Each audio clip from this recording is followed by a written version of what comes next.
नमस्कार। आज हम प्राचीन का विकास के बारे में स्टडी करेंगे। प्राचीन जनपदों का विकास। इस भारतीय संस्कृति का विकास वैदिक युग के अंत में शुरू हुआ। प्रारंभ में इन जनपदों का कोई निश्चित स्थान नहीं था।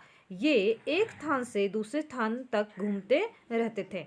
जनपद काल में जो इनकी राजनीतिक, आर्थिक और सांस्कृतिक जो विकास था वो निरंतर होता रहता था। ये दो प्रकार के होते थे, राज और गणाधीन। ठीक है, इनका नियंत्रण जो था वो क्षत्रियों के हाथों में था। इन जनपदों की नदी नाले, पर्वत शिखर और प्राकृतिक सीमाएं निर्धारित थी। सांस्कृतिक जीवन पर इनका कोई प्रभाव नहीं पड़ता था। ठीक है, और ये एक दूसरे से स्वतंत्र रहते थे। अगर ये युद्ध में हार भी जाते थे तो जो इनका अस्तित्व था वो बना रहता था और इनकी जो जनसंख्या थी वो 175 से अधिक थी। अब हम यहाँ 4 जनपदों के बारे में चर्चा करेंगे। वो है त्रिगत, औदुंबर, गणवदेश, कुल्लू और चौथा है कुलिंद। त्रिगत को पाणिनि ने रावी, व्यास और शतरुज के मध्य क्षेत्रों का उल्लेख त्रिगत किया। महाभारत के द्रोण पर्व में त्रिगत के राजा सुशर्मचंद्र का उल्लेख है।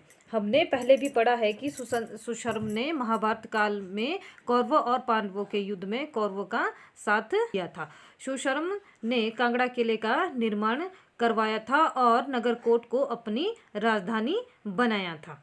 ठीक है, जो त्रिगत का पहला शासक था वह था भूमि चंद और जो सुशर्मचंद्र था वो 231वां शासक था। मार्कंडेय और मत्स्य पुराणों में त्रिगत को पर्वतीय क्षेत्र कहा और विष्णु पुराण में त्रिगत का वर्णन औदुंबर और कुलतों के साथ है।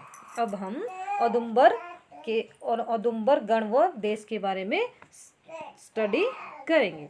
पाणिनि ने औदुंबर को जालंधर का समीपस्थ प्रदेश माना। महाभारत में औदुंबर को उत्तरी निवासी बताया गया है और विष्णु पुराण में इनका उल्लेख त्रिगत अथवा कुलिंद जाति से है। जो औदुंबर थे वे अपने आप को विश्वामित्र के वंशज मानते थे और ये लोग शिव की पूजा करते थे। ब्राही और खरोष्टी लिपि में औदुंबर के सिक्कों पर महादेव शब्द हमारे को देखने को मिलता है। ठीक है, औदुंबर ने तांबे और चांदी के सिक्के चलाए जिन पर हमें त्रिशूल का चिन्ह बना। ये शिव के उपासक थे और भेड़ पालक थे। इनका संबंध चंबा की गद्दी जनजाति से है क्योंकि ये भेड़े पालते थे। कुल्लू व उल्लूत, इसका विवरण हमें महाभारत, रामायण, बृहद संहिता, मार्कंडेय पुराण और विष्णु पुराण में मिलता है। यह जो है व्यास नदी का ऊपरी इलाका था और इसको उत्तर दिशा में बताया गया है।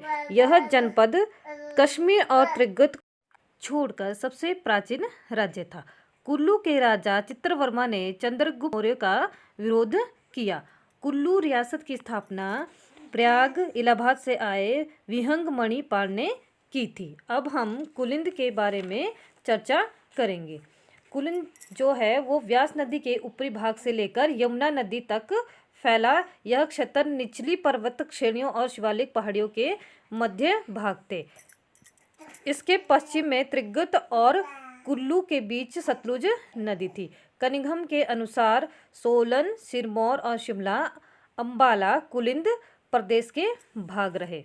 इस जनपद का वर्णन जो है हमें महाभारत, विष्णु पुराण, मार्कंडेय पुराण और बृहद संहिता में देखने को मिलता है। ठीक है, महाभारत युद्ध में अधिकतर युद्धों में कुलिंदों ने कौरवों का साथ दिया। ठीक है, जो कुलिंद थे वह अपने आप को राजपूत मानते थे और कनिंघम मानते हैं कि जो कुल्लू से लेकर गढ़वाल तक फैली जाति है वह कनेत जाति कुलिंदों के वंशज है। कुलिंदों की मुद्रा हमीरपुर, ज्वालामुखी, अंबाला, सराहनपुर, गढ़वाल और कांगड़ा में देखने को मिलती है। ठीक है, कुलिंद के चांदी के सिक्के पर अमोघ भूति का मिला है। यमुना नदी का नाम कालिंदी है और यमुना नदी के साथ पड़ने वाले जितने भी क्षेत्र हैं उनको कुलिंद कहा गया है।